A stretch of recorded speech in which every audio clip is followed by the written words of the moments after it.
Okay. Just making sure everybody can see the screen. Yes? Thumbs up, pretty much. Awesome, great. I mean, it wouldn't be a meeting if, you know, those two things didn't come out, right? So let's go ahead and get started. I'm really excited to be speaking to the Boulder UI and UX group. So thanks for having me, Jake and Chris, and everybody who is attending from Boulder or from anywhere else. This is really great that we can actually expand a little bit. So we have a lot to talk about. So I'm going to go ahead and get started. Maybe. There we go. So let's talk about the agenda. What are we going to talk about tonight? And first we're going to start with a baseline. Oh, sorry, Jake, are you recording? Did you get that going? I did remember to record this time. Last time I did. Okay, but just we're checking. Good. Thank you for checking. I appreciate it.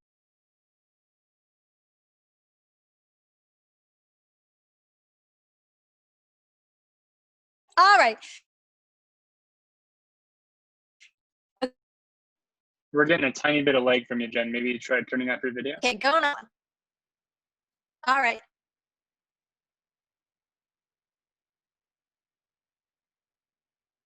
First, we're going to baseline, kind of define and research texture. Yes. Absolutely.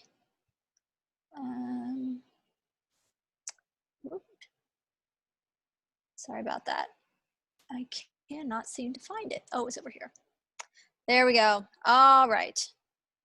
Let's get going again. So we're going to talk about how it relates to UX design. We're going to take a deep dive into the methods on how you can test for and validate information architecture. And I'm going to talk about how you do them, the pros and cons of each method, and how each method gets you closer to information architecture. Just want to check, Jake, can you give me a thumbs up if the audio is okay? Great, okay. You're doing great. Great. So I'm going to, then I'm going to talk about, wrap up with some major takeaways and some resources that you can learn more about information architecture. And then I'm going to take some questions at the end. So very briefly, let me just tell you who I am. My name is Jen Blatz, and I'm a UX researcher and designer at Fidelity Investments. And I also co-founded a group called UX Research and Strategy. And we are based in Dallas, but now with COVID, like Jake's group, we are online and we have events that you can participate in for free online. So just a little plug for the group. You can find us on LinkedIn or you can find us on Eventbrite. Again, that's UX Research and Strategy. So enough about me. Let's get back to the talk.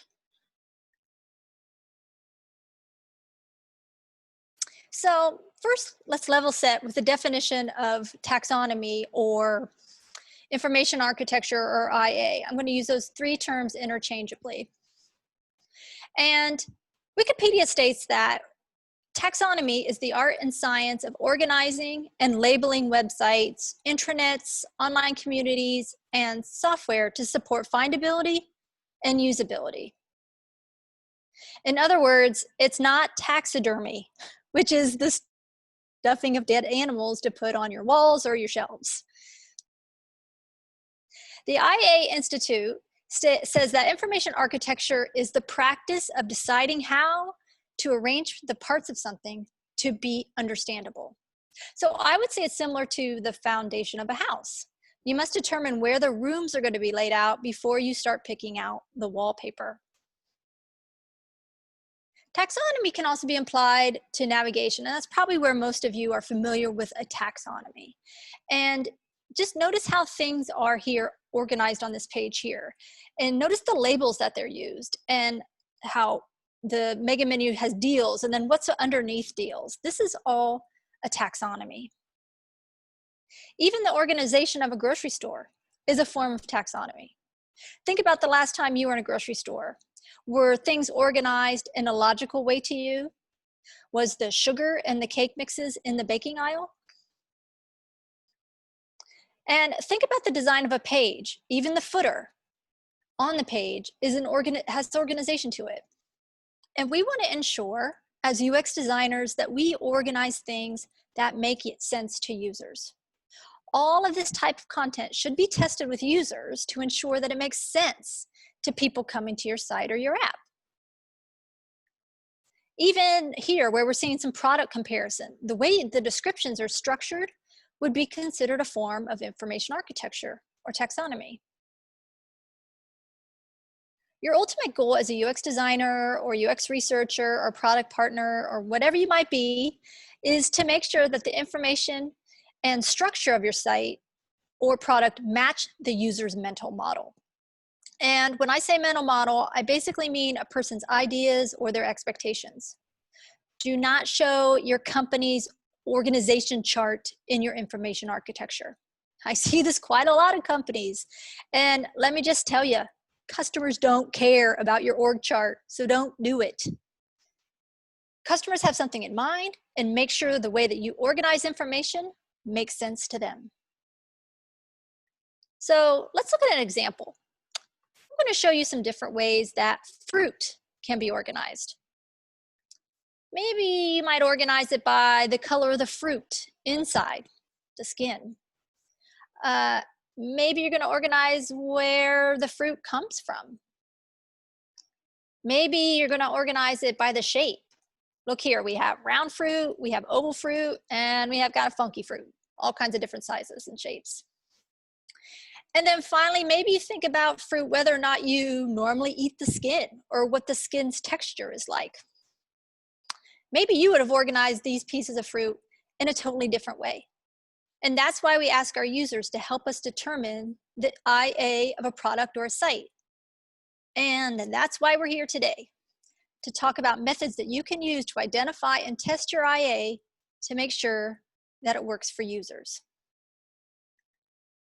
So IA is often overlooked, kind of like how UX design is sometimes overlooked. When you organize something, you are creating an information architecture.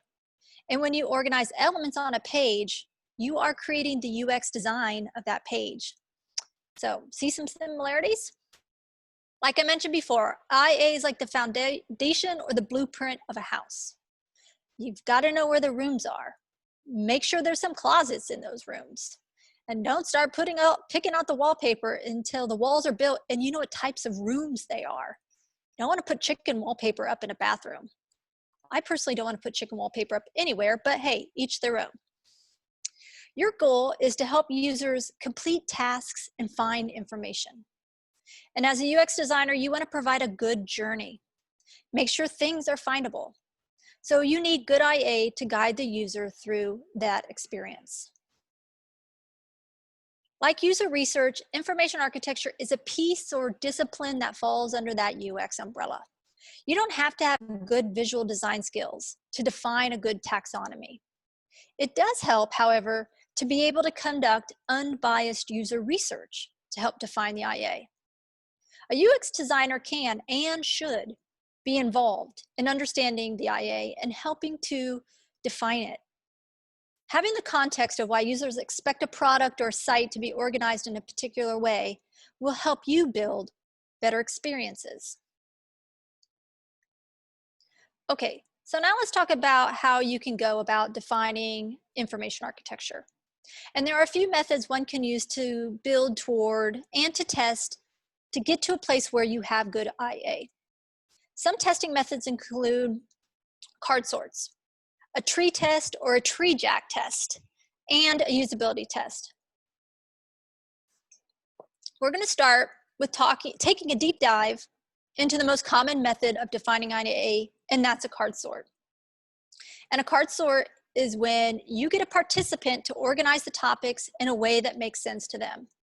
Like the fruit example I showed you from before, people will organize things in different ways based on how they expect things to be in their mind.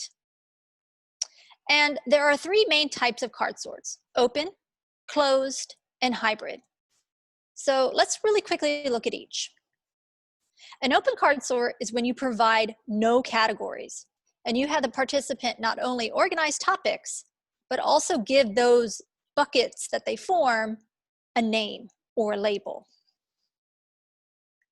A closed card sort is when you provide all the categories and you have the participant just organize the topics in the groups that you've provided. The third way is a hybrid card sort, and it is exactly what it sounds like. A little bit of open card sort and a little bit of closed card sort. You provide some of the categories, but you also allow the participant to make some of their own. And I'm going to go into a little bit more of which method you should use when in a little bit. So there are a few considerations to think about before diving into a card sort. There are two ways to test in which tests are conducted, moderated or unmoderated.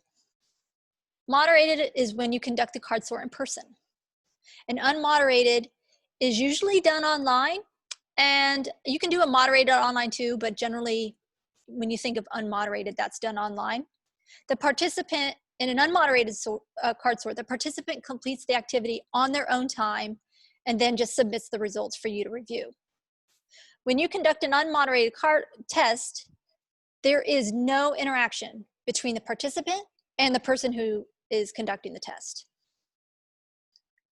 So for moderated card sorts, there are certainly some pros and cons. When you moderate a card sort, you can ask follow-up questions as to why things were organized in the way that the person organized them. Get that context. You can also observe them, and you can see if they get stuck or if they're confused by anything. But it does take a little bit of time to conduct a moderated card sort. Unlike unmoderated card sort, where the participant can complete it at any time, you have to schedule time with the participant when you're moderating it.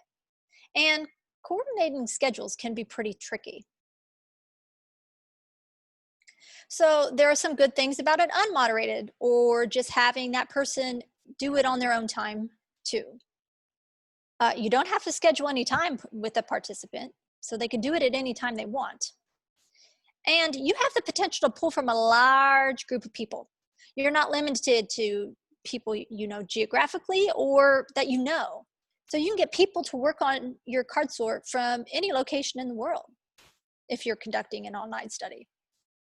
But there are some downsides to an unmoderated card sort as well. And that is you can't ask the participant why they grouped the things that they did. So you don't really have the context or the understanding about the why. Also, you can't see if the participant struggles or is confused about something. So card sorts can be done one-on-one with just one person or with a small group. So let's talk about the pros and cons of a card sort with just one person or a group. So the good thing about a group card sort is that you can gather data faster from more than one person. And the sessions might sometimes spark some ideas from others if they're talking to each other. But there are some downsides to having a card sort conducted in a group. A big one is groupthink. And for those who are not familiar with what that is, once someone says something, everybody else goes along with it. And also, people don't really navigate websites in groups. So this is pretty unnatural behavior. So my overall recommendation is that it's better to conduct a card sort one-on-one rather than within a group. So there are a number of tools that you can use to conduct a card sort. If I'm doing it in person and it's moderated, I love to use Sharpies, cardstock paper, totally analog and old school that way. And my favorite online tool happens to be Optimal Sort, which is a part of Optimal Workshop, because I find that their analysis tools are really helpful. But there are some other online tools that you could use for a card sort. You could even use some of your online design tools or a virtual whiteboard.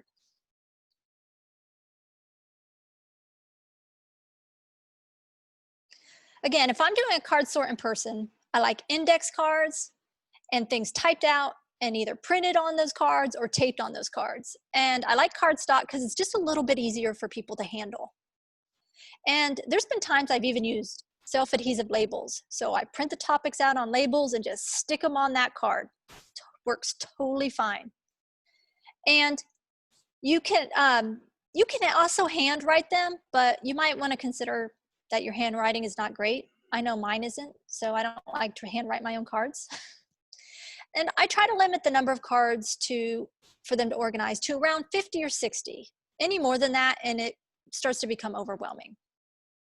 So you basically place the cards in a stack on the surface and then let them organize things into categories. I suggest that you give them clear instructions. Tell them like, organize these topics into groups that make sense to you. And let the participant understand that there are no wrong answers. And this gives them some confidence in feeling comfortable with the way that they attempt to organize things. And I don't intend for this to sound mean, but don't answer their questions like, is this right? Or should I put these together? I know this is tough, but instead have them tell you what they think that answer is. Gently remind them that we are here to understand how they group items, and their answers are awesome. Okay, so let's talk about how to actually do this card sort thing. For this example, we're going to assume that this is a moderated card sort. So I'm going to be observing them to create the categories, and then I'm going to talk to them why they created the groupings they did after they do so.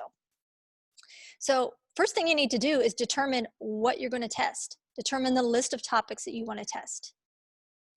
And I usually use the items that are most important or most popular or cause the most confusion. And these are usually the best items that you want to test with your users. Put one topic per card, no more, just one. And then you provide the cards for the participant to create their own categories and name them if it's an open card sort, or provide the categories that they need to bucket and let them do that way if it's a closed card sort. Make sure they have plenty of space to put out all the cards and have some working space. And then let them go through the exercise on their own. Again, don't answer, should I do this, or is this the right way? Just let them go. And then when I say record their answers, I mean take a picture so you remember what their IA is. And then talk to them. Let them explain the groupings that they did. So if you're going to do an in-person card sort, you need to have a few things. Cardstock paper, as I mentioned before, is my preference. It's not a deal breaker if you don't have it, but it's just easier to work with. And here's an example of an in-person moderated card sort that I did. And as you can see, I just used cards and printed the topics on the cards and cut them up, put them out on the table. And I also provided some blank cards and Sharpies so that this participant actually created a few categories of their own that they thought needed to be included. Okay, cool. And they also included some topics they thought that needed to be included. All right, even better. So when you're doing a card sort online, you do the same kind of practice as you do with a physical card sort.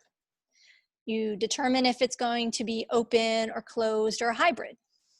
You put the cards in software, the site, and then you let the participant organize them into categories. So the software I like to use for card sorts is Optimal Sort, and that's what you see here. And again, they're owned by Optimal Workshop. And so let me explain what's going on here. This is kind of mid card sort. So on the left-hand side where you see banana, grapefruit, cantaloupe, that is the original list. So all the cards would show up over there. And then participants drag them over to the right-hand side and start putting them into buckets and grouping them together. When you drag cards that are close, it makes them into one bucket, and then you can name them. So that's what's happening here. And Optimal also has a tool to do a treejack test, and I'm going to talk a little bit more about that later.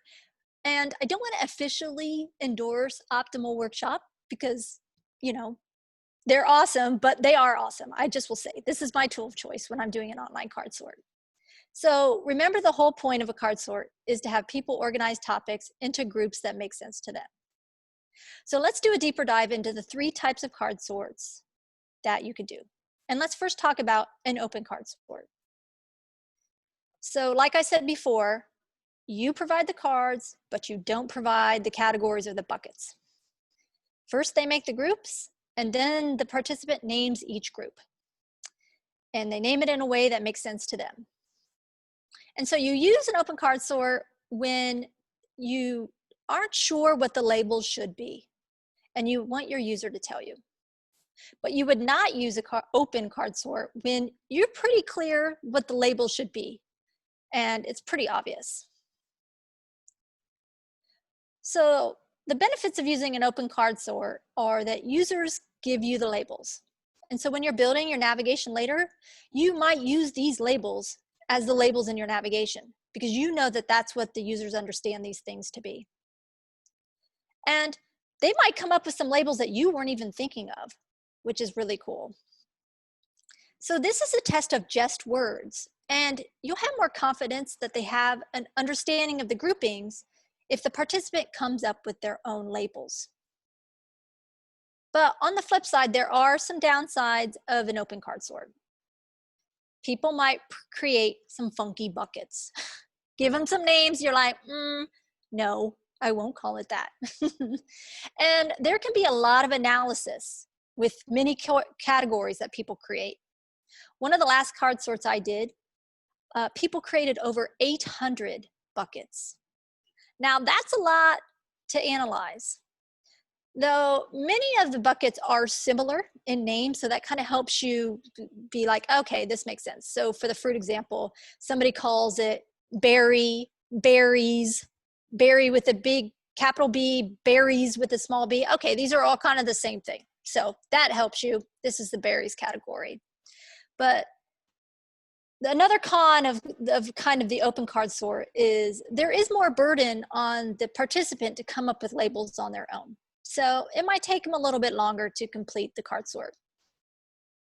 And by just using words, it doesn't simulate the navigation of a real site, which is okay because that's not what you're doing right now. But there are no visual clues like a normal website has. So it might be a bit strange for people to organize things. They might think it's just really odd. So how does this open card sort help define your IA? Well, you see the groupings that people create and how they organize the content. And not only do you see the groupings, but you also see the labels that they give the groups. So these, like I said, these labels can become titles in your navigation or your sections later on. Okay, so you did an open card sort. Now what do you do with the data? Well, you review the major categories formed and you combine similar categories. Like I mentioned before, things called berries, berry, fruit berries, things that have very similar categories. You determine if those can be grouped together. And you see which cards come together a lot, and that might be a trend. Okay, I'm seeing these things are grouped a lot together. This might be a category. And then you kind of determine what label or titles are happening the most. Kind of look for what second place or alternative labels that people are coming up with. Maybe you should combine groups into larger categories or break categories into smaller categories. And I'm going to be honest with you, this is not black and white. It's not like you plug it in and the results come out and it's clearly defined. There's a little bit of art and a nuance to this.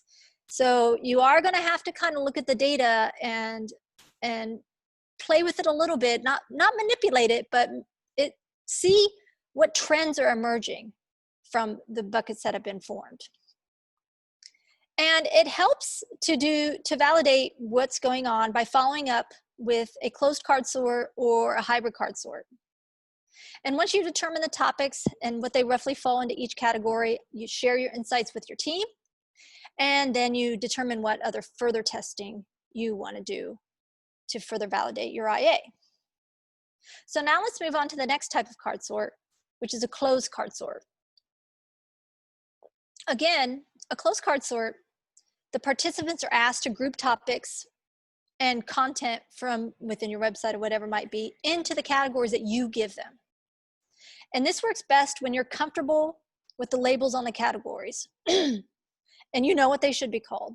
But you just want to learn how your participants organize things into these categories. So you use it when you're confident in your labels. You don't use a closed card sort when you're not really sure what the category should be called. That's when you use an open card sort.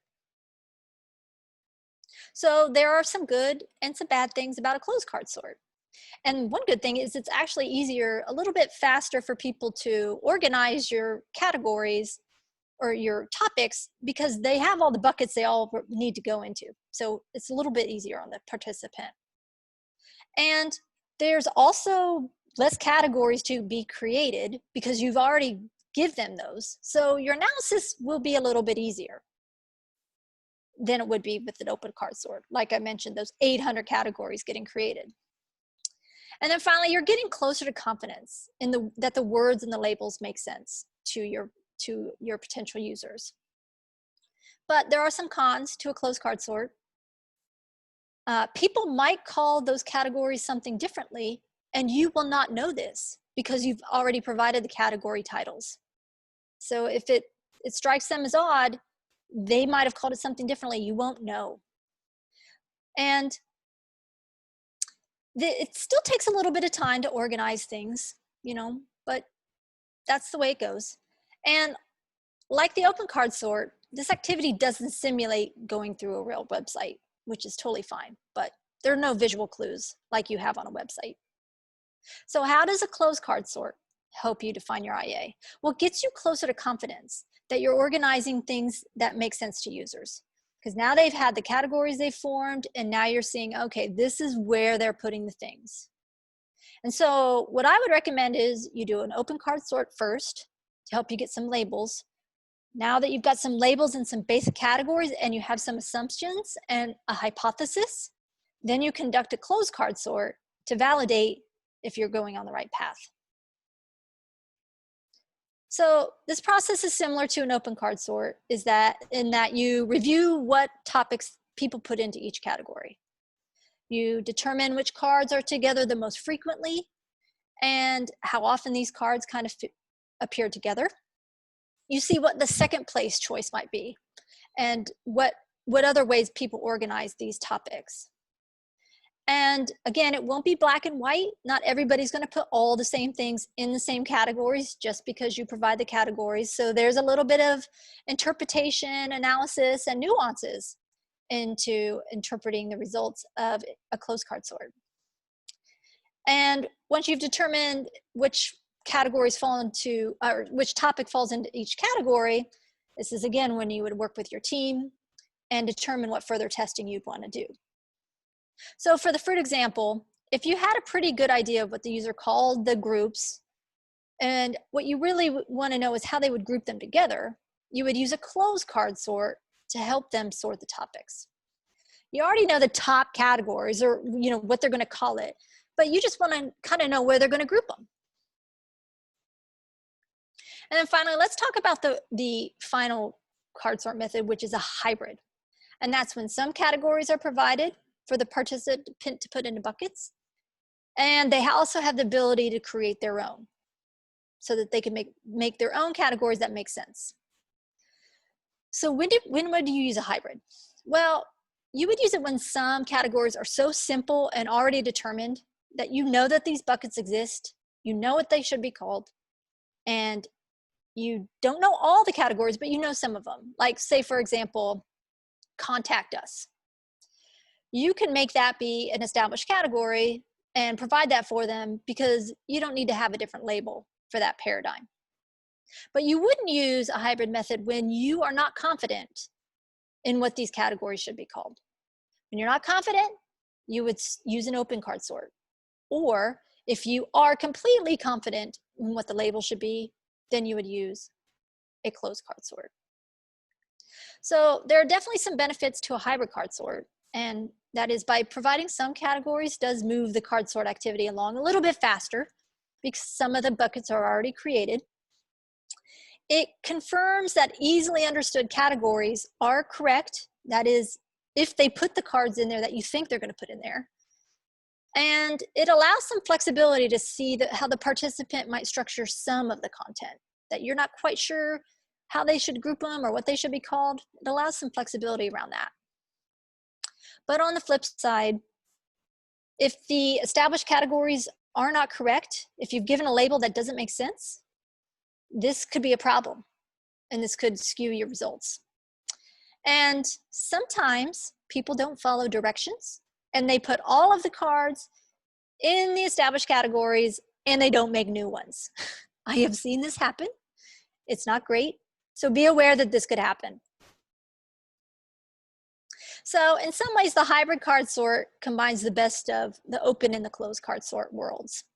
Provides some of the categories you feel confident in, but you provide flexibility in allowing your users to create some categories that make sense to them. And again, for the fruit example, if you have a pretty good idea what the user will call some of the groups, but maybe some of the fruits you're not really sure how they would consolidate those, use a hybrid card sort for the ones that you're confident in, give them those categories, and then let them make up some of their own. And like with the other card sort methods, you want to combine similar groups to see which ones fell together most frequently. You also want to look at what second place or alternative groups that they made. And then you share these findings with your team. And if you have a tool like Optimal Workshop, you can consider doing a tree test or a treejack test. And I'm going to tell you a little bit more about that method in a bit.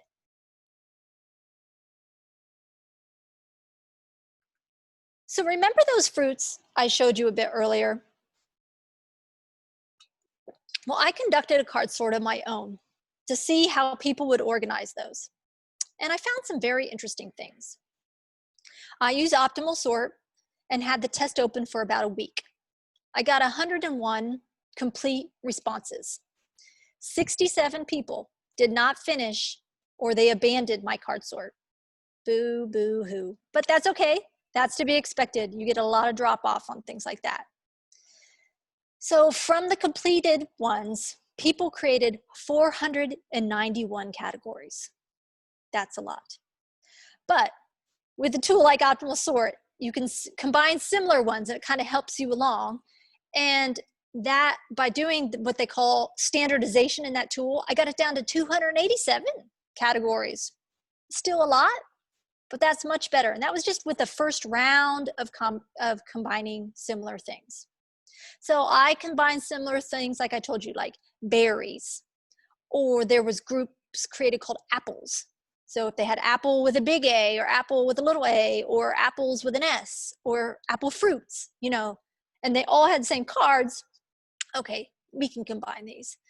But when you combine things, you need to be careful not just to throw everything together because they have the same title, because they may not be the same cards in those groups. So I start with the smallest, simplest group first, like people grouped raspberries and strawberries together and gave those the title of berries. Okay, there was a lot of that. Combine those into one thing that calls it berries. So that cleans up a little bit of the buckets by that simple combining very similar content. And then you have to think about what categories will make sense to your company or what your website's going to show. So I had people make buckets. I told you, people create funky buckets that said what I like, what I don't like, or what I know and what I don't know, or what I eat a lot. Well, those aren't very helpful for a website navigation name, is it? What I eat a lot? I don't know. That varies so much by person to person. And even things like exotic. Well, what's exotic to you might not be exotic to me. So these kind of categories aren't really helpful when it comes to creating a navigation or labels for your site. And another one, basic. Let's talk about basic for a second. So again, this is what it shows you in Optimal Sort. What it is you see at the top here, basic fruit, and this person put these 3 fruits and called it basic fruit. The next group down is basic fruits with a big F and an S on the back. So that's a different group. And these are the cards, 8 cards went into that person's group. And so there were some interesting findings here. People put persimmon and kiwis in with berries. And I guess technically these things are berries. But when you're creating an information architecture, you need to be confident that your users will understand the groupings. And not just because somebody called it that. Will your users know that a persimmon is a berry? And another group people created was seasonal. Well, what is seasonal where you live might not be seasonal to another person in the part of the world. And the same thing with rare. What fruit you consider rare might not be rare to somebody else. And the label POME, P-O-M-E, a lot of people use the label POME for apples and pears. And I thought that was interesting because would you know what a POME, P-O-M-E, is for an apple and a pear? Maybe some people wouldn't know that. So let's talk a little bit more about this basic fruit, right? What is interesting here is that banana is the only one fruit that appears across these three groups. So would you consider banana a basic fruit? Maybe, maybe not. So this is where you kind of have to do some additional analysis. So again, like I was talking about, what is rare or palm or citrus might be a little bit different than somebody else. I struggled a little bit with the citrus idea. Is a banana citrus fruit? I don't know. Some people might say it is, and some people might say it's not. So you can see that card sorts can give you some interesting results. Okay, so I know that I covered a lot. Gonna take a little breather here and see, Jake and Chris, is there a question or two about card sorts that we can take a little break before we talk about some other research methods? Yes, we do. We have quite a few. Maybe not quite a few, but we have a few. That's okay. So we can do a couple, and then we can move on and save them for the end, or we can keep going. I'll leave it up to you. But okay. So this first one, feel free to punt on if you are covering it later. Yes. But Ross asks, how are you determining the topics that you have participants sort? That's a good question. And I would say you want to test things that are the most popular to make sure they're, I understand you can't test everything on the site. Like say it's a shopping site. So you want to test things that maybe that are most popular or that are the ones that are most confusing, that you're like, where would, or that somebody might, not only that they might put in more than one category, but also that they might not know what the word is, right? So some of that fruit, I don't know what's like a jackfruit. Like some people might not know what a jackfruit is either by the word or just the picture. So you kind of want to see, if I came across a jackfruit, where would I put that? So those are some of the things that you'd want to test. One, most important, or maybe the most frequent items. Two, what things might be put in more than one category. You're like, oh, not really sure where this goes. Let's see what people put it. Or if the term is confusing and you're really not sure where they might put that kind of term. So hopefully that answers your question. Great. Do one more? Sure. James asks, do you provide a not sure bucket in a closed sort, or do you force them to place it in an existing bucket? Does that skew the data? Yeah, that's a good question. And I have seen people do that. Yeah, I don't know. I haven't done that, but I can see the value in that because then they're not forcing it into some weird place like we talked about the banana, right? Like, I don't know if this is a citrus fruit. So I think that actually could be valuable. And then that not sure bucket, test that more. Like give it some, maybe you do another hybrid sort that you think, or a close that you think there's some categories, or maybe a hybrid, you think there's some categories, and you continue to give them that not sure until you get some idea of where they might do things. Also, provide some instructions saying, don't put everything into one or two places. I like to say, try to do a minimum of 3 if it makes sense to the cards that you have, because you should have some kind of theory of where you think things are going to go. So especially if it's a closed card sort, you would want to have a contact us closed card sort and just have a phone number, because I think you probably feel pretty confident that most people are going to put a phone number in there. But so I think that's actually a good idea to have a not sure. And the beauty, if you ever have the chance, you could do a moderated card sort and say, why did you put these in the not sure? Tell me about what you think they are, or what causes you some confusion. And I have done a moderated card sort with Optimal Sort, which is an online tool. So what I've done is I send them the link to the card sort. We hop on a Zoom. I watch their screen. They organize all the cards. You know, it takes a few minutes for them to organize it. And then I say, okay, let's talk about the groups that you created. And then we get that context. And then I just take some notes on the groups, why they created what they did, why they called it what they did, and I get some context around that. So hopefully that answers your question. I'll take more questions at the end, but I just wanted to take a little breather because I know I'm throwing a lot of information at you. So, and we're going to switch gears a little bit and talk about some different testing methods. So if you guys are ready, I'll keep my camera on, Jake, but if it gets a little funky, just stop me and let me know if that works for you. Sounds good. It's going good so far. Okay, cool. So let's go. Let's move on. Okay, so now let's talk about a treejack or tree test. And this is for validating your information architecture. And this method helps you evaluate the findability of topics in your product or your site. It also tells you where users kind of get lost by showing you the wrong path that they take. And again, a tree test is a validation method. So you kind of need to have some sort of architecture or structure in mind to do this method. Okay, so why do you do a tree jack? Well, you do it to see if the labels make sense, if the topics are grouped under those labels, if they're grouped in the right place. Can the information be found where we've placed it? And if not, where do they expect to find it instead? So when do you use this tree jack? Again, when you want to validate or gut check your IA. So you should have a pretty good idea of what it is.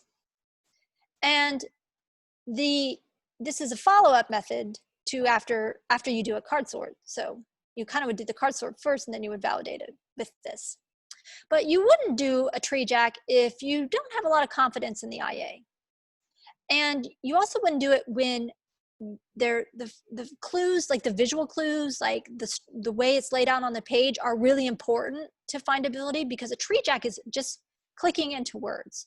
So if it's really important that photos, the structure of the page, other items on the page are important, a tree jack test might not be the method for you.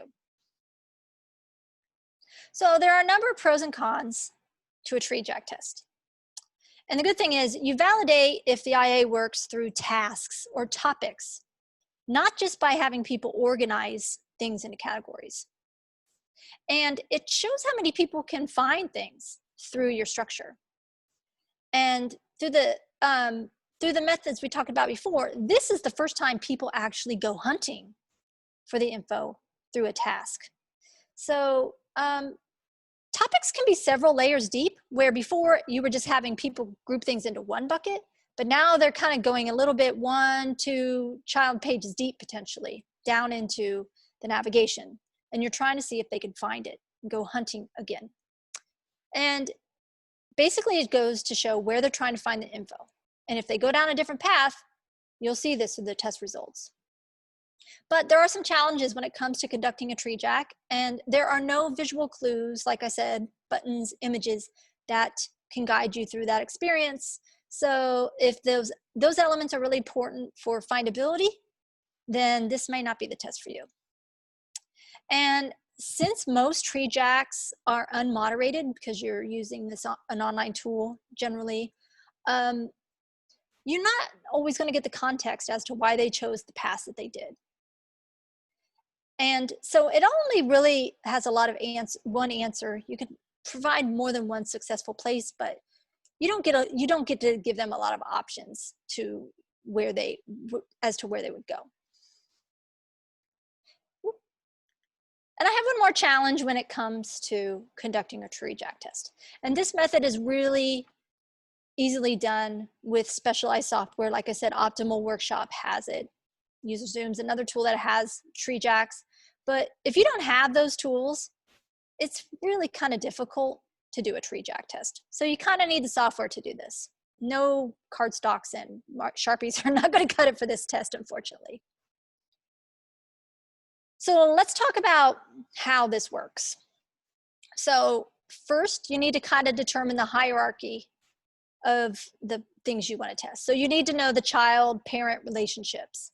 So in this example, click 1, that's the parent or the home page, which is Innovation House. You would click down 1 level to get involved. You click down another level within that to regional activities. So you can see how you can go a little bit deeper. You can go even deeper than this, but you're getting you're seeing if they can click down into your options. And you must have some idea of this architecture and how things should be placed within child-parent relationships. I would say you need to write out tasks. You need to give a person a task to find and do something, and then they go clicking into this to find out what it is. And I would say don't have any more than 10 tasks because it gets kind of tiring after that. So maximum 10 tasks for a test. And make sure you're not using any wording that might lead the witness down a path. So you would not say you want to donate some money if the word donation is in your navigation, because people will look for words and they'll click right on that. Believe me, I've seen it. So what you do is you build out a spreadsheet with these parent-child relationships and you upload it into the tool for testing. And so how does this help you define your IA? Well, this is the first time when you see if users can actually find your content. You've conducted the necessary card sorts and you had your participants group things into groups that make sense. Now you see if they have successful hunting. And this is especially true because they have the opportunity to go into multiple child levels. So not just the broad categories that were created before. So does that make sense? It's a little bit different method. So let's walk through how the results of a treejack test look in optimal workshop. So I didn't do a treejack for the fruit example, but here's another example that I've done in the past. And I know that this is a little confusing to look at, so let me talk about what's going on here. First, let me clarify, this is not what the participant sees. This is the results, the test results that you will see and use for your analysis. So first, let's talk about the task. So the task I gave them was, where would you go to find an innovation event in your regional office? And so the starting point or the home page in this chart on the right is Innovation House. That's in the middle, that's where everybody's starting.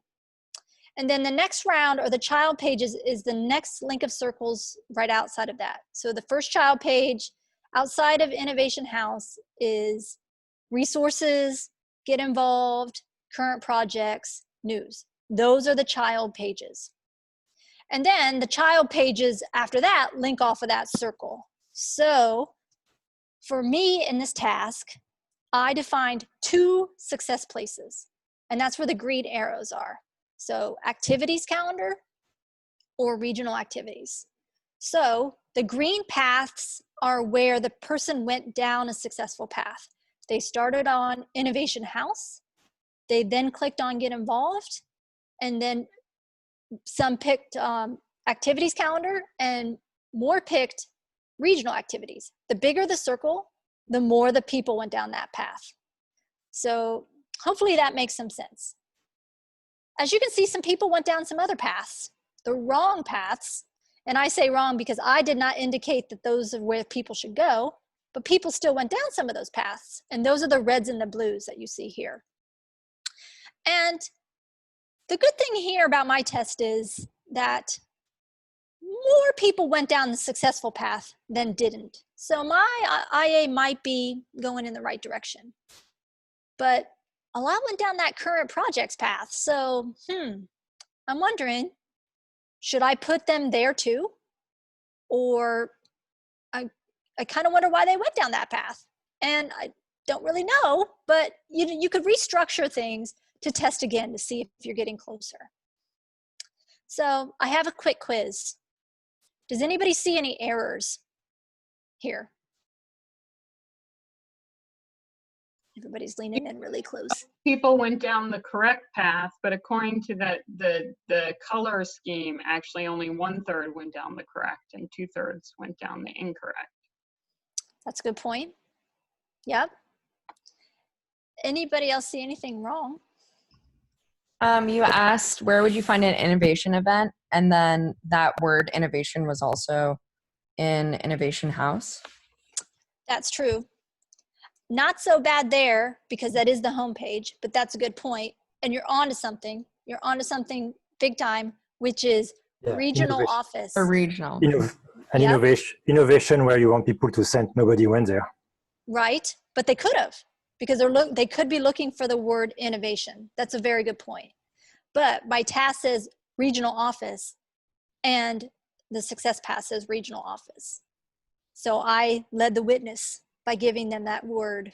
So what you would do is, you're obviously not going to rename your IA because that's what you're testing, but you would reword your task to get rid of regional office, get rid of innovation, to make sure that you're not injecting any like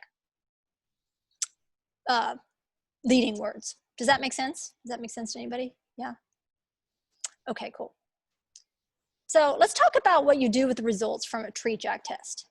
Well, like I said, you see what paths people had that were the most successful. And then you kind of look at what alternative paths they took. Should a topic be placed in more than one location on your site? And that's totally acceptable. Are there strong second place contenders? Did people get on paths you didn't expect them to? And you kind of wonder why that is. What would it be like if you made more or less child pages and changed the depth of some of this? And again, like I talked about before, did your questions lead them down a path by putting words in or phrasing it in certain ways? So things that are not super successful, you would retest by changing the structure and testing it again. And again, it won't be black and white. As you saw, some people went down other paths I didn't expect them to go to. But again, you use a little bit of analysis and nuances to see kind of where they went. And once you determine which tasks were successful or maybe not so much, you might work with your team and work on retesting some things that were not successful, or the next method I'm going to talk about is validating with a prototype. So let's wrap up testing for information architecture with a method I'm sure many on the meeting tonight are somewhat familiar with, and that's a usability test. And a usability test is not only conducted to see if a person can complete a task, it can also be to understand the findability when they're trying to complete that task. So what you do is you give a participant a task and you see if they can complete it through a prototype. So when should you use a prototype to test your IA? Well, at this point, you should have pretty high confidence in the IA through previous testing methods. So you conduct a usability test to validate your design. Or you might do it further down the road if you make some changes to your IA.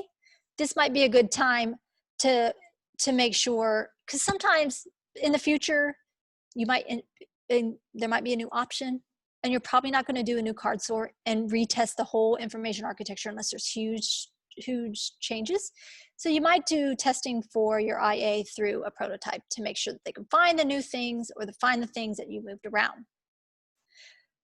But when you wouldn't use a prototype is when you don't know what your IA is. So this should kind of come at the end of your process after you've done those other testing methods. And if you don't have any tasks for someone to do, then that's going to be difficult to have them test with a prototype. And obviously you can't do a test of a prototype if you don't have a mock-up or some wireframes to test with.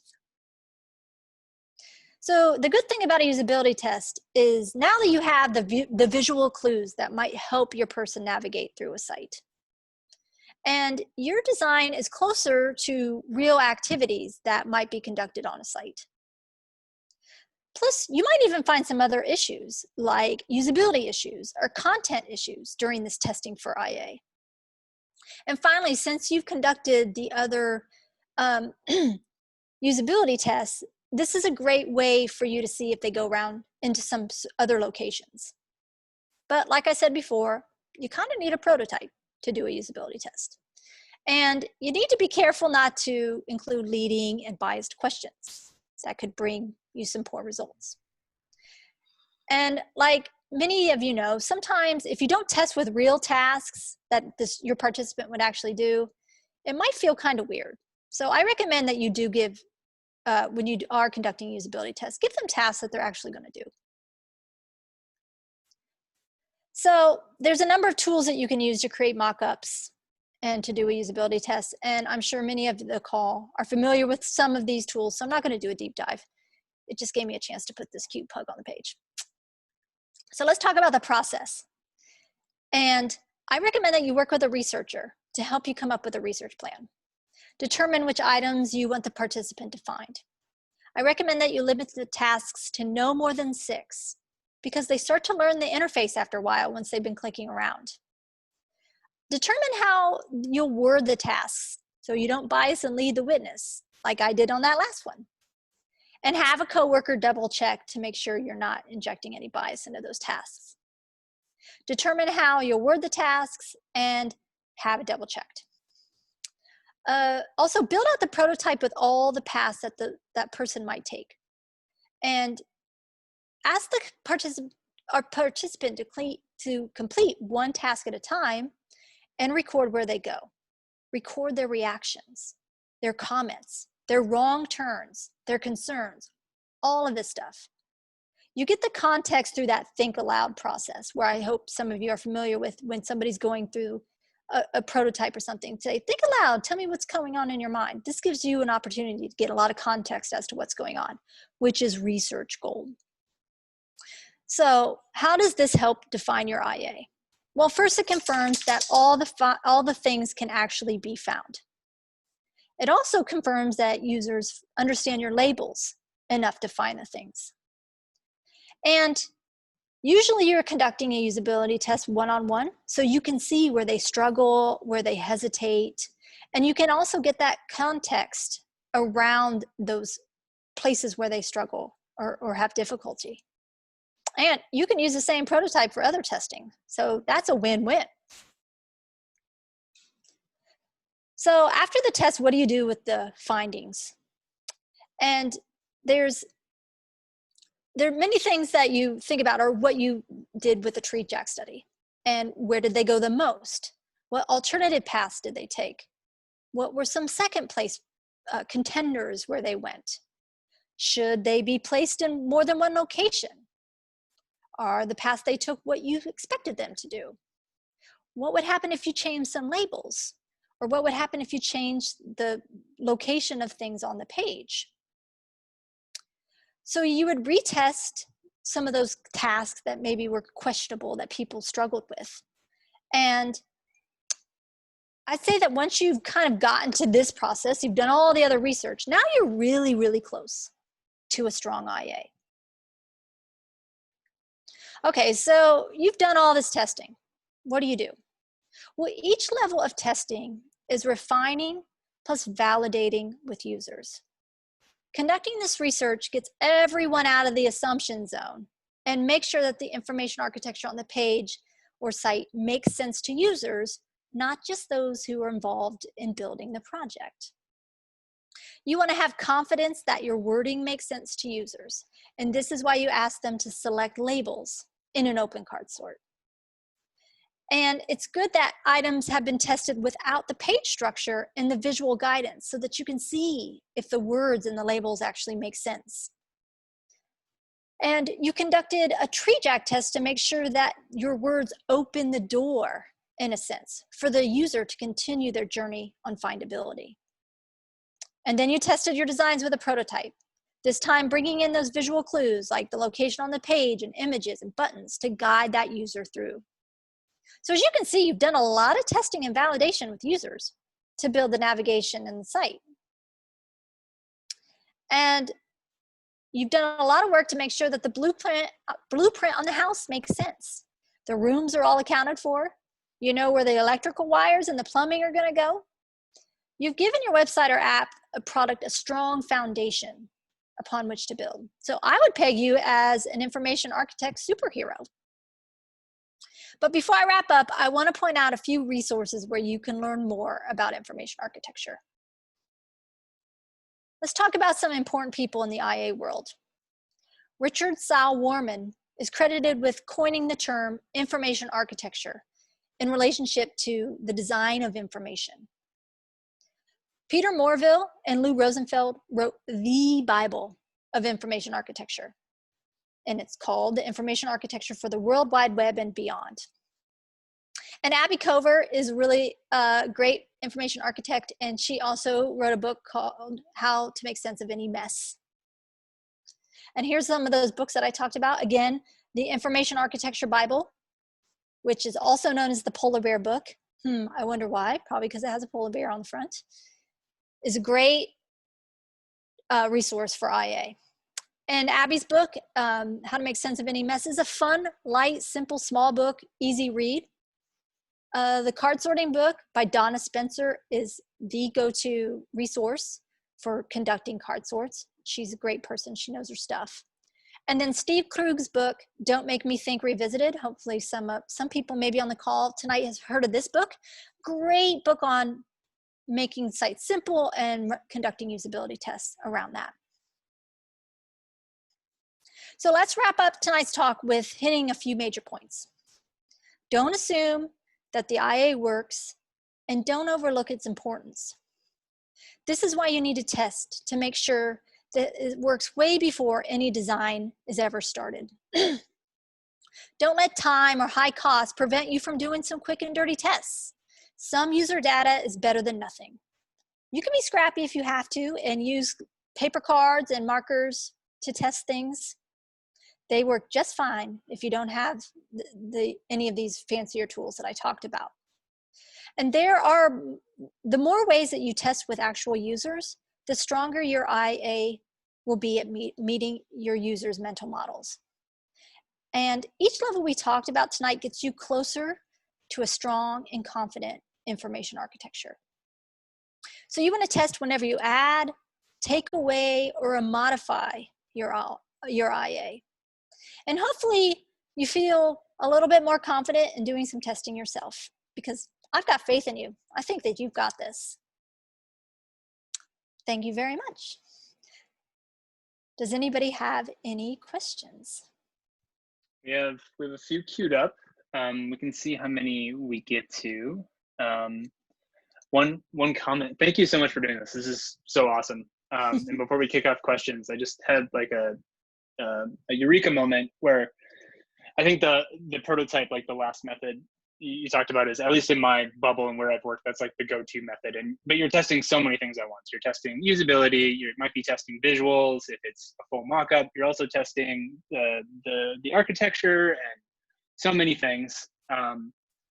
And if you scale it back to that card sort or the treejack, it just gives you such a more solid foundation to start with. Whereas like, you know, when you have a prototype and somebody can't find something, you like, is it the word? Is it the color? Is it et cetera, et cetera? And the other thing that just occurred to me is this has to make things so much more accessible for somebody with a screen reader or all types of people. It just seems like a really necessary thing to focus on early in a project or at any stage in a project. So thanks for sharing all this. It's awesome, super helpful. Yeah, no problem. Okay, so we have a few questions here, and if you have more, go ahead and throw them in the chat. I can't promise you that we'll get to them all, because we've had a lot of good ones, but we'll get started and see how far we get. So Natalia asked, and this one was upvoted a few times, sort of a broad question of like, how do you find participants, choose the best participants? How do you think about that? Ooh, yeah, starting with an easy question, aren't you? Well, some way you do want to do your best to find participants that are your users, right? So sometimes you have access to that kind of information in your company. Sometimes there are user groups, meetup groups that you could tap into. around certain subjects. If it's very broad, like the fruit thing, I just kind of tapped into a Slack channel of people I knew and had them do that. I wouldn't recommend that if they're not really your users, but you can do a number of things where you can post an ads on Craigslist, or, you know, I would offer an incentive for people if you can to participate. And it might be a drawing for, excuse me, an Amazon gift card. You might not give a $100 gift card to, you know, 800 people who complete your card sort, but there's different methods. But I would say, like, you know, maybe the recruiting and having a participant panel is probably a completely different talk, because there's a lot of nuances around that. Some services are, you can use a recruiting service and you provide a screener saying, you know, those aren't free, those do have a cost, but you can work with a recruiting firm and say, I'm looking for people who, you know, are of certain things, certain technology experts, or whatever your product might be, and they can help you find participants as well.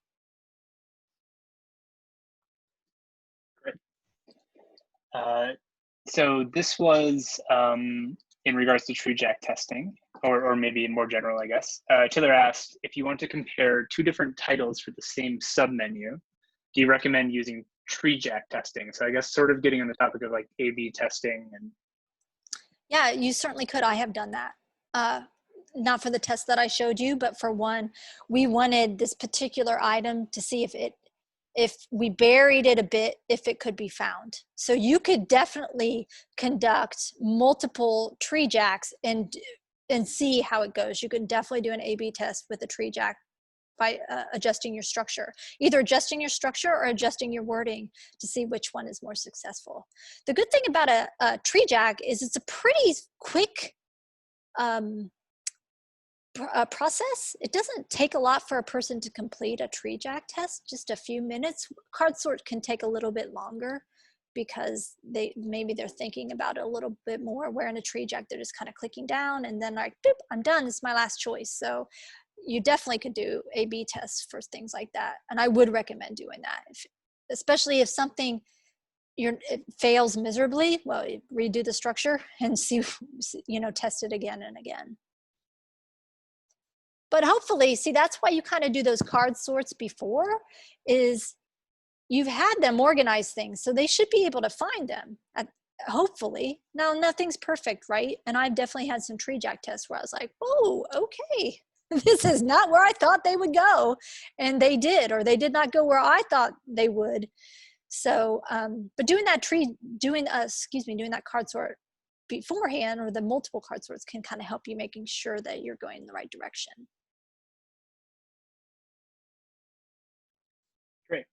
great. There's a question around timing too, specifically for card sorts. How much time do you allow, or how much time to expect? It takes a few minutes to kind of get your mojo. Like, people kind of get overwhelmed with a lot of cards. They're like, whoa. But once they start forming into buckets, then it kind of flows. So usually ones I've done moderated, it doesn't take them more than 15 or 20 minutes to do one. And, you know, once they kind of get going, like I said, if you provide the categories, that's a little bit faster, because it's like, okay, I have these 5 things. Yes. We have these 5 categories and I know where to put them in. So that's a little bit faster. But I mean, it shouldn't take them hours, but sometimes it does. Like, I know for an online card sort, you can see an optimal, you can see how many people are working on it. And you can see that you can see the time it takes, but don't be discouraged because somebody took 3 hours to do a test, because they might've gone to lunch and came back and finished it. So it doesn't really mean that they struggled. If somebody completes a card sort in a minute and a half, where most people are taking 20 minutes, then that's the beauty of a online tool like that, giving you the timestamp, because then you're like, they clearly did not really think about how these things should be structured, because to organize 50 or 60 cards in a minute and a half in a meaningful way probably isn't really great results. Alicia had a question, which I thought was interesting and sort of combines maybe a prototype and other types of testing. But have you ever done an IA test where you tested icons for like, specifically, I think the reference was like bottom navigation in an app or something. If so, do you normally label them or leave them unlabeled? I have done testing where I gave people an icon and I told them to tell me what they thought it represented. Now that's not really IA, but I have tested icons to see if they know what that means. And I definitely got some interesting answers to how people interpreted icons. I would definitely encourage you, if you are ever putting icons on a site, even if it's with a label, do a test with the icons alone to see what your people think those icons mean. Because you'd be surprised what you think, you know, I think that I'm trying to think, it was like a travel, and I had like a woman with a suitcase, and a lot of people interpret that as a medical bag. And I was like, so they thought it was a doctor. I was like, okay, that's good to know. Most people actually interpreted it that way. So test your icons. You'd be surprised what you find.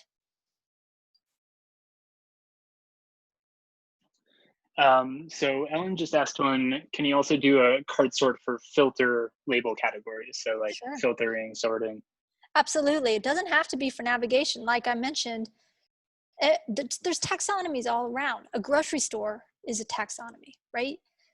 I sometimes wish my grocery store would test things to see for some of the things that they put. And then hide all the chips for me, because I want those to be in the aisle that I'm not going down. No, but really, that would be a great way to test. It doesn't have to be navigation titles. Anything you want to test the organization of is definitely could do a card sort for that. So the one I showed you where the person had written out some cards, what we were trying to determine with that test was, you've just signed up for a loan. What information do you want at the moment you sign up for the loan, in a week, in a month, and never? So what we were trying to understand is, what communications do you want and when? And a lot of people are like, I never want a paper statement. So here we are thinking you might want a paper statement in a week or a month, but actually we learned a lot of people don't want a paper statement. Or, you know, so we were trying to understand, you've just got a loan. What information do you want right after you get that loan?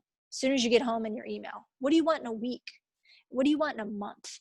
So that's not a website that we were testing, but you can test content and frequency too.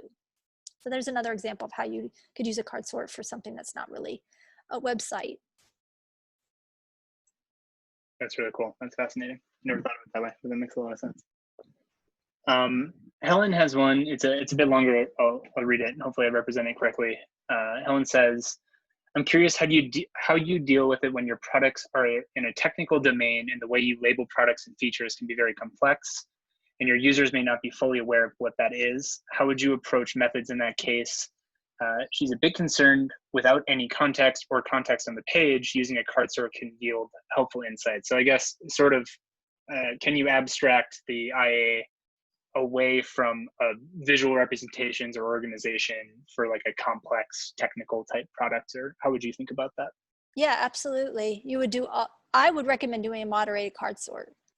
And if you are labeling things that your users don't understand, then you're doing something wrong, because you want them, even if it's technical, you need to give them terms that they understand. So talk to them, do a moderated sort and talk to them and get some context as to what they know or don't know. What would they call this instead? It can be a conversation. You know, you can do a card sort and you get your results and you're like, oh, you group these in this way. Tell me a bit about that. You wouldn't say, why did you put these together? Or these don't make sense. No, you just like, that's what I love when something's really confusing or something's really borderline. That's why I love to do a moderated card sort, because that context around that is gold that you'll never get. I mean, you can ask for comments on an online card sort, like how did that go for you? Or do you have any comments? But you won't really see how they struggle or what they do. So I would recommend doing almost a little mini interview or moderated card sort. And then after they organize it, Say, tell me how you organize those. Or during the card sort, if they say things like, I don't know what this means, you note that down. And you know, you can sometimes, if they like, really, I don't know what to do here, you can stop the card sort and say, okay, let's just have a conversation about that. And just, let's talk about what's confusing. And that's perfectly fine. Don't force somebody to complete a card sort just so that you have results. The value of that is the understanding of what their mental models are and why they grouped the things that they did. That's really what's important. Great. We have quite a few more. I don't think we'll get to them all. So we'll cut this off at the 30-minute mark. So we probably have time for one or two more. Okay. Bella asks, where does first click testing come into play? Is this a good way of testing main navigation, or is usability testing or another method still better? If you're familiar with first click testing, I can guess what it is, but I haven't heard that. Yeah, that's almost similar to a treejack, right? Where do they click first? Where do they go second? So yeah, I would say that's another method for, you could definitely use that for testing your IA. Treejack's quite similar to that. The beauty of a treejack is you have the option to go down in and come back out. If you're like, whoa, wait, that's not the way I wanted to go. And that's where some of those paths were, where the colors were changed. I can't remember if it's the blue or the red in optimal, but they can go out and they can come back in, and you can see direct paths where they went right to the final answer, or you can see where they kind of went in other places and then landed at your final answer. And so then you can see a little bit of where they explored elsewhere. So a first click test I don't know, I haven't worked with that very much, but I would say it's kind of similar to a treejack test. Cool. We'll do one more. So Leonard asks, when considering information architecture of a site, do you recommend that the footer should always closely reflect the primary navigation? Can footers have their own taxonomy? So I guess like sort of consistency, or does it ever make sense to, switch it up and have two versions on a site or something? I definitely think it can be different. Footers, especially those mega footers, might have more options than your normal top navigation. You might do you might take somebody to a child page from your home navigation and have some navigation in a sense, or organization in a sense, within that page, where in the footer you might have some more links to things. So they definitely could be different. I would recommend testing both. There are people who just scroll down to the mega footer because it's right there. The terms are often right there. And if they know they want the phone number, they're going to go right down there and see if the phone number is under contact us. Because sometimes there's an about us and a contact us. It's like, where's the phone number? Where's, they might not know where to look, or they may not have found it, but then they'll go down to the footer. And if it's a mega footer with all the choices, or a lot of the choices showing, sometimes that's easier for scannability. So, your navigation at the top may not have, that's why you see mega menus in like shopping, right? When you hover over like something like Target or Walmart, and there's a lot of choices, but they may not have, their footer may not match, but you could test those separately to see, should they be the same, or should there be some differences? One bonus question, and then we'll wrap this up. But I'm curious. I want to ask, how do you feel about like search, and how does that fit in with IA? And I sometimes feel like search bars can be a sign of poor IA because they're compensating because you can't find anything with a search bar. Sometimes users come in with something specific they're looking for. Maybe search is more efficient. How do you think about including search bars, after you've done research, or is there a tell during a test where you're like, oh, maybe we need search in this scenario? That's a good question, Jake. And I think you're onto something in the sense that you have the person who knows exactly what they're looking for. Let me search for it. I don't want to click in and try to find it. And then you have the browser, the type of person who likes to hunt around. They're not quite sure what they're looking for, so they need those words to help them find it. So those are two different use cases. The person may not be the same all the time. I might need search this time, and I might browse this time, but you should definitely design for both paths. And so there are some people who are like, I just know what I'm looking for, let me search for it. I don't want to click around. So provide the opportunity for both paths, because they're both really important in that wayfinding. I don't think that having a search is like a lazy or a cop-out. The key is have good search results. And that's challenging, especially with a lot of systems. You get a lot of crap in your search results. And then when you get that, your user loses confidence in your search results. And that's really unfortunate. So I would say you should have both. And I think that you should have the ability to search on every page, not just the home page of a website. But then there's a whole other discussion as, am I searching just on this page, or I'm searching the whole site? You know, that's a whole different scenario. Yeah, that's part 2 of this presentation. Maybe. Well, but I thank will you say, so much for your time. Sure, I will say, if Go anybody ahead. has any more questions, hit me up on LinkedIn, or I'm on Twitter, or I'm happy to continue the conversation. Awesome. Anything else you want to promote or plug? Do you have any other events coming up? We do have an event. UX Research and Strategy has an event about how to have a successful kickoff with your stakeholders, what questions to ask, what kind of red flags to look for, how to navigate that conversation, whether you're a designer or a researcher or a strategist.